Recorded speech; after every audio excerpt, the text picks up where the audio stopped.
ধন্যবাদ আপোনালোকে যে অনুষ্ঠানটো পঢ়োৱাবৰ কাৰণে প্ৰথমে আপোনালোকলৈ আন্তৰিক ধন্যবাদ জ্ঞাপন কৰিছোঁ।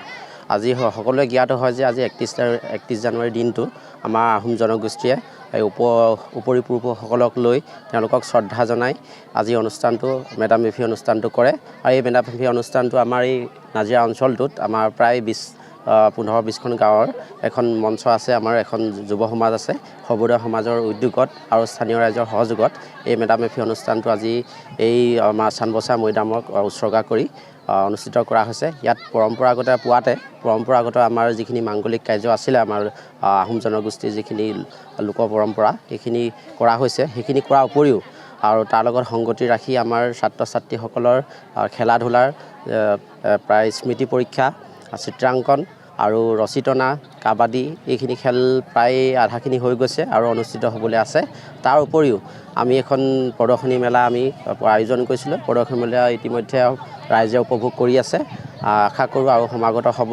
আৰু লগতে এই মেলাৰ উপৰিও আমাৰ মহিলাসকলৰ অংশগ্ৰহণ আছে বা আমাৰ কাবাডী ইটো সিটো, আৰু লগতে আমি বিভিন্ন অতিথি নিমন্ত্ৰণ কৰি আনিছোঁ।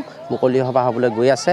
তাতো আমাৰ লোক সংস্কৃতিৰ লগত জড়িত মিচিং জনগোষ্ঠী, নগা জনগোষ্ঠী সকল ব্যক্তিও আহি আছে আৰু মুকলি সভা হৈ তেনেকৈ দিনজোৰা কাৰ্যসূচীৰে শেষ হ'ব আজি দিনটো। ধন্যবাদ। পৰ্যবেক্ষণ কৰি যিকেইটা লক্ষণীয় দিশ সাঙুৰি লৈ আমাক শুভেচ্ছামূলক দুআষাৰৰ লগতে মোৰ ঘৰ হাছৰা নগাগাঁও। আজি প্ৰথমে মই আজি এই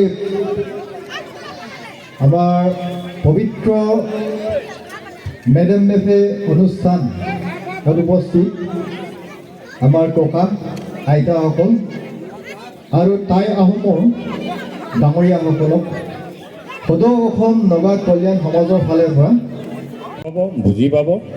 আৰু সময়ত কামৰূপ ৰাজ্যখনৰ কেন্দ্ৰীয় শাসন হুলুক ধুলুক হোৱাৰ ফলত বিভিন্ন জনজাতীয়, জনগোষ্ঠীয়, সামন্তীয় ইত্যাদি বিভিন্ন ক্ষুদ্ৰ ৰাজ্যত বিভক্ত হৈ পৰিছিলে এই ব্ৰহ্মপুত্ৰ উপত্যকাটো। উজনি ব্ৰহ্মপুত্ৰ উপত্যকাটোত আমাৰ নগাঁৱৰ পৰা এই উজনি শদিয়ালৈকে উজনি ব্ৰহ্মপুত্ৰ উপত্যকাটোত ক্ষুদ্ৰ জনজাতীয় ৰাজ্যসমূহ ভাগ হৈ টুকুৰ হৈ স্বাধীনভাৱে ৰাজত্ব কৰি আছিলে। আমি য'ত থিয় হৈ আছোঁ